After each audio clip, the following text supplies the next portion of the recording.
And how do you do, Buckaroos? How the heck are you? This time the Beer Whisperer back with you again.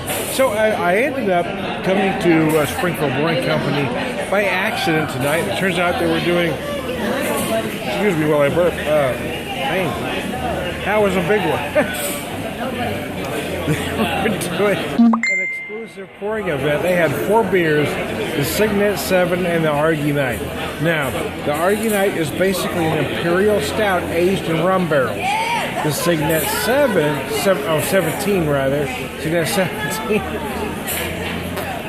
Yes, I am buzzed. Signet 17 is that imperial stout aged in rum barrels with currants, cherries, and raisins added. So now I've got 2 others. A little Barrel of Nectar, which I assumed was going to be something with peaches.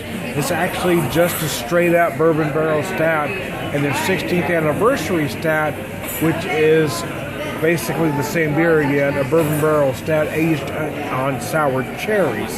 So here we go. Let me get those beers to you. This is the Little Barrel of Nectar, the straight up bourbon barrel stout, and this is the 16th anniversary. So I actually ordered these, to be honest with you, about 10 minutes ago, because I feel like they got a little colder than they needed to be to start with. The bourbon barrel is wildly apparent on the nose, to be honest with you. It's big. Not in a bad way, because I love a bourbon. Those of you that know me, I'm spilling everywhere. Those of you that know me know I love a bourbon barrel, boy.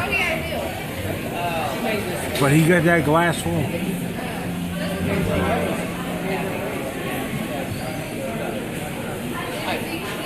The nose on this beer is mostly bourbon barrel, a lot of big roasted barley. It's absolutely gorgeous. The taste, I'm going to take another drink for you.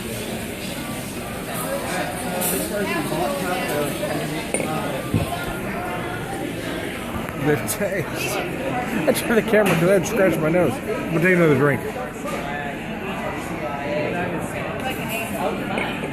Okay, I want y'all to keep in mind that I just had the Signet 17 and the Argonite. I'm not going to have a pretest that, no, I'm not. You know, I'm not a beer reviewer that has 10 beers and drinks an ounce of each and tells you how I feel. I drink a whole frickin' beer, man. I ain't playing. I'm not a beer reviewer. I'm more kind of a commentary. But anyway, wow, I lost myself. I hope I can find myself. No, it's no Barrel of Nectar. It is a big, beautiful imperial stout aged in bourbon barrel. Like a beer like this should, you're going to get hints of chocolate. You're going to get hints of coffee from that big malt. From the bourbon barrel, you're going to get big oak, a whole lot of white oak on this one. A touch of that char, a little bit of vanilla kind of seeps through and makes it beautiful. And yeah, I feel like I'm having a hard time communicating. Anyways, I digress.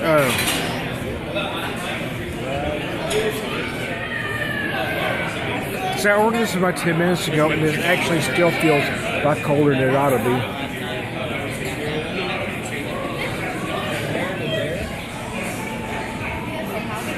Vanilla, caramel, all the things you typically get from a bourbon barrel are in there.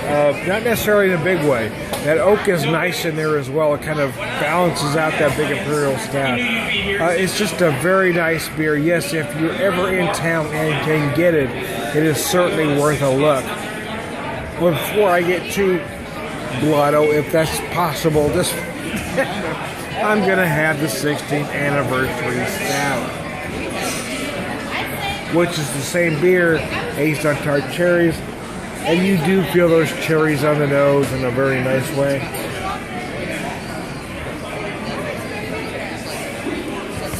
Oh wow, that's interesting. Okay, so I've said it in previous videos that I'm not necessarily a fan of fruit and beer, but here's what the cherries does to this particular beer, is you've got this big, decadent, rich imperial stout. And those cherries just kind of, you got that slight, the tart cherries, it says. Not just cherries, but tart cherries. There's a story there I'll tell you later. But anyway,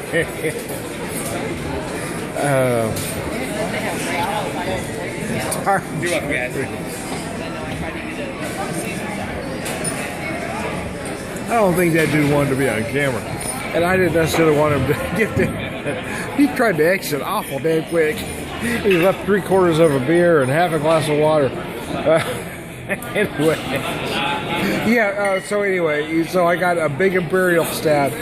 Tart cherries kind of round her out. It kind of, not necessarily, this isn't a sour beer. I'm not trying to tell you but it almost finishes sort of like a sour beer does. You know what I mean? Because you feel those oak notes and those sour notes. It's not traditional sour. I know that. I'm not telling you it is, but it kind of drinks that way because the tart cherries add those elements. Are we all on the same page? Hold on, I got a burp. Maybe not yet. It's stuck right there. I feel it. I feel like my belly's about to bust. Wait, here it is. Oh, maybe in a minute. Who knows? I thought it was ready to go. Oh, there it is. Oh, sorry about that. Excuse me. Oh, that's a lot of wind right there. I didn't go the other direction. So anyway, I'm not gonna. I've ran this longer than I needed to. Oh, good golly! Excuse me again. More than I wanted to, not just I need to. But so here's the thing: the little Barrel of Nectar is brilliant. This is a beautiful Imperial Stout. I don't know the numbers on it, or I'd give it to you.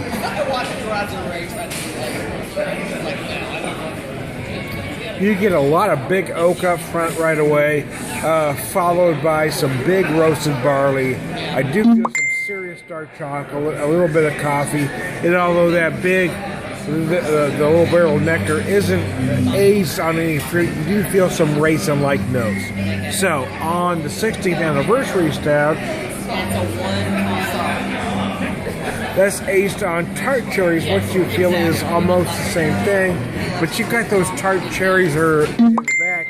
They kind of sour it up at the end. It's very nice. And again, I'm a guy that doesn't really like cherries or sour, and I think it's a damn fine beer. So there you go. I'm Tom the Beer Whisperer. We'll talk to you later.